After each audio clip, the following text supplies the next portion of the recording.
Changing your habits will literally reshape your identity and turn you into a lean person, both mentally and physically, which I promise you is completely different from a person who's trying to lose fat. If you make all 6 of these habits your habits, losing fat will never have to be a thing that you try to do. It will just be something that happens automatically. One of the most common excuses I hear from clients is that they're too busy to cook and they move around too much to cook. If you're out and you need something small and quick to eat, instead of automatically going for an ultra-processed snack like, I don't know, chips or chocolate or sweets, make it a habit to go for a better option, such as bananas, tangerines, pineapples, mangoes. And if you're really hungry and you need like a meal, don't go for the typical fast food option. If I was ever hungry in the UK and I was out and about, I'd always go for some form of rice, meat, and vegetable concoction that I could find outside. And if you need some sort of caffeine, don't go for a combination of syrups, chocolate, and coffee. Just get a normal coffee. Coffee tastes great. It's good for you. It's nice. It's amazing. I promise you there will never be a time where you can't find a better option unless you've got the best option available. And if you do, well done. Every time you go to the grocery store, you have been given an opportunity to cut the problems from the roots. As by never bringing any unhealthy foods into your house, you have massively reduced the chances of you actually eating them. If you have everything you need at home, there is no need for you to go outside and grab something else and then, late night snack, bada bing bada boom, chocolate in your mouth. Write a grocery list of things that the healthiest version of you would go for. Write it all down on a list and stick to that list. Don't go off topic. Don't go to the aisles where you know you shouldn't be. Stick to the list, stick to the aisles, in, out, sorted. And if everything that comes into your house and leaves your house is something that benefits you, you can't fail. An essential part of fat loss is making sure that you don't feel excessively hungry. And the secret to fixing this problem is by eating high volume meals. Minimizing the calories you eat, but also maximizing the food you eat. So these will be foods such as eggs, lean meats, vegetables, fruits. But I'll quickly put you on to one of my biggest weight loss hacks, and that's by eating Filipino dish called tinola, which is in its most basic form a chicken ginger soup with some sort of leafy greens like spinach or pak choy. And I'm sorry to anyone who's Filipino watching this.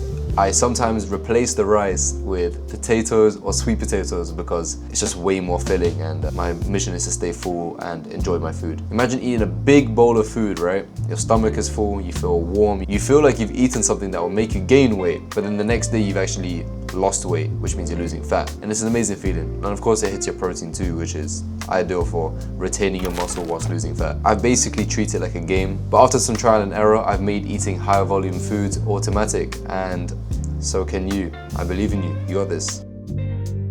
9 times out of 10, a person who walks a lot, goes to the gym multiple times a week, and plays a sport twice a week is a leaner person. And you might think going to the gym will take a lot of effort, but it only takes effort up until the point where you make it a habit. Everyone who goes to the gym now was once a person who had never been to the gym before. And for you watching this video, you most likely have time to go to the gym. Even if you think you don't have time, you'll find time too. But of course, once you get to the gym, you don't want it to be random, you want it to be productive. So if you do want to go to the gym and don't want to feel like you're guessing everything, in the link in the description, there is a 40-page, 3-month beginner resistance training program. Everything's already pre-structured for you, so all you have to do is get it, walk into the gym, and get started. And it also filters out all the bullshit online, and it has all the knowledge you need to get started when it comes to building muscle. And it's on sale right now, so it's cheaper than a takeaway. So you do what you do with that information. But getting into the habit of being an active person and enjoying the lifestyle that comes with being an active person is probably the most fat loss inducing thing you can do for your life. And if you really can't get to the gym, there's always calisthenics. Trust me, I made plenty of progress with calisthenics. It used to be my bread and butter. Literally all I used to do was train in my room, and I made amazing progress from it. It's amazing. Good stuff, good times. Get the ball rolling, turn it into a habit, then it becomes as natural as breathing. Overeating processed food is basically an uphill battle, and people always say it's calories in versus calories out. It is. It's 100% calories in versus calories out when it comes to fat loss, but you also need to make sure you get into the habit of eating foods that help you stay in a calorie deficit. And when you overeat ultra processed foods, it makes you want to eat more ultra processed foods, and these foods tend to be high in calories and are very addictive, and they're not very filling. So if you've got something in front of you, doesn't fill you up and makes you want to eat more of it, and is very high in calories, so you're seeing why I'm telling you to avoid it. That's a habit. Of course you can have your odd cheat meal or cheat snack once a week, but don't make it a big part of your diet, ever. And when I go for a prolonged period of time without processed foods, I feel less agitated, feel less hungry, feel less sleepy, and just overall feel more like myself. And I promise you, it's a great feeling. And if you are struggling with your diet and your training, I do actually have a few spots open for one-on-one coaching. So if you do want to work one-on-one with me to guarantee you get the results that you're looking for, just press the link in the description to take a step closer to reshaping yourself and to make a genuine change in your life.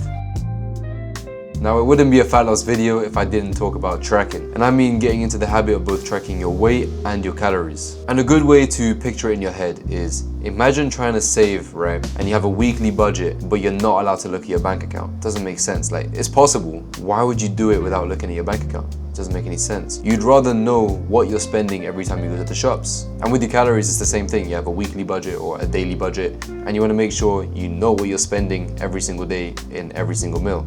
And if you're trying to save some money by allocating your money to certain areas and making sure you don't overspend, then looking at your bank account probably makes sense. And with tracking your weight, it's probably the most easy way to keep accountability and to make sure you're on job every single day. And I simply do this by just waking up in the morning, stepping on the scale once, getting this number, writing it down, takes 10 seconds of my day. At the end of the week, take a weekly average, by adding them all up and dividing it by the number of days, and then comparing each week to see if you're losing weight at a good pace, And once you get to that weight that you want to get to, you don't actually have to track anymore. All of these habits are already instilled within you. Maintaining is way easier than losing fat. You're not a person with fat trying to lose the fat. You have now become a lean person who is lean. What most people do is they try to lose fat without gaining any of the good habits. So now they've lost a bit of fat, but then they gain it back or even gain more. What you need to do is you need to lose fat with these habits, build these habits. So then once you get to the desired body fat percentage you want to get to, you now become a person who is able to maintain that because you have now become that person, as your identity reflects your habits and your habits reflect your identity. They're both intertwined. You become that person. Like and subscribe if you've enjoyed the video. And if you want to see what I get up to day to day, just follow me on Instagram. I'm relatively somewhat active on there. And as per usual, it's been a pleasure talking to you. My name is Iyad Harishi, by the way.